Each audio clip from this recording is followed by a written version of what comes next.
The Bible's flood story is not the original. Someone wrote it down 1,000 years earlier, not in Hebrew, in Sumerian. And the hero wasn't Noah. His name was Ziusudra, and his story will make you rethink everything. Welcome to Mesopotamia, roughly 3000 BCE. This is where civilization basically invented itself. Writing, law, cities, all born here. And also, apparently, the world's oldest disaster story. The Sumerian flood myth is one of humanity's oldest recorded stories. It wasn't discovered in a temple or a tomb. It was found in Nippur, buried under centuries of sand. The tablet dates to around 1600 BCE, but the story itself is far, far older.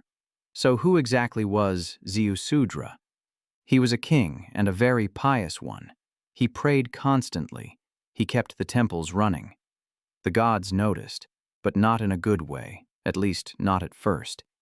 Here's where it gets interesting. The Sumerian gods were not a happy family.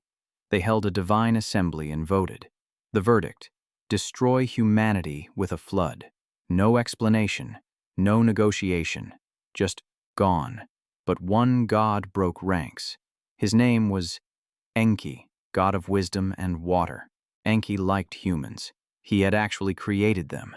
Destroying his own creation, he wasn't thrilled. So Enki found a loophole. He technically couldn't warn a human directly, so he warned a wall, specifically the wall of Ziusudra's house. Ziusudra overheard, purely by accident, of course. That is possibly history's greatest technicality. The message: build a giant boat, now. Ziusudra didn't ask questions. He built, and kept building. His neighbors thought he'd completely lost his mind. Then the sky turned black. The storm lasted 7 days and 7 nights. 7 days. Sound familiar? The flood covered every mountain and every city. Humanity was essentially erased, except for one man on one boat. Then, just as suddenly, the sun broke through. Ziusudra opened a window and knelt down. He sacrificed an ox and sheep to the gods. The gods smelled the smoke. They were pleased. Wait, that detail sounds extremely familiar too. Here's the part that makes historians go crazy. The similarities between Ziusudra and Noah are not coincidences. A righteous man, a divine warning, a massive boat, a catastrophic flood. Animals saved, sacrifice afterward. The structure is basically identical. And there's a third version that most people forget, the Epic of Gilgamesh. This is Mesopotamia's greatest epic poem, and buried inside it is another flood story. Same flood, different hero. His name was Utnapishtim. Same divine warning, same boat, same birds sent out to find land. Birds. That's in Genesis 2. So why do 3 separate civilizations tell the same story? Option 1. It's cultural borrowing. The Hebrews lived in Babylon during the exile. They heard these Sumerian stories, they adapted them. This is a completely mainstream scholarly position. Option 2, there was an actual catastrophic flood. The Black Sea hypothesis suggests it really happened. Around 5600 BCE, the Black Sea flooded catastrophically. Entire communities vanished underwater almost overnight. Survivors scattered across Mesopotamia, Europe, the Middle East. They carried one story with them wherever they went, and that story never died. Here's the part nobody talks about enough. The Sumerian flood myth wasn't just a story about water, it was a story about power. Who controls the gods? Who do the gods protect? Ziusudra survives because he served the gods faithfully.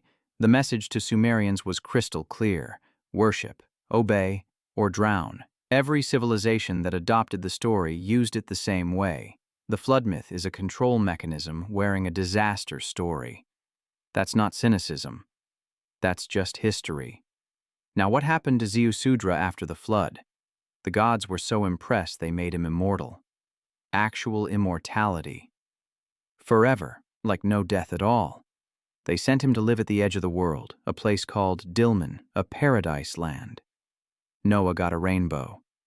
Ziusudra got eternal life. Just saying.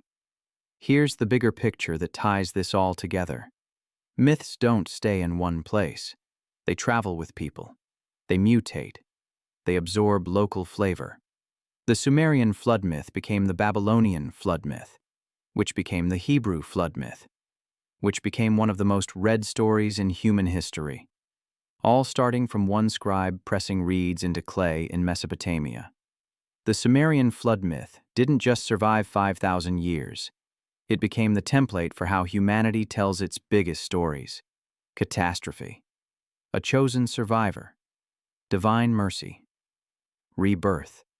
That structure is in movies today, in novels, in video games. We are still telling Ziusudra's story. We just forgot his name. So next time someone tells you the flood story is unique, tell them about the king who heard a wall whisper. Tell them about Ziusudra. Tell them about Enki's loophole. Tell them the flood story is not the original.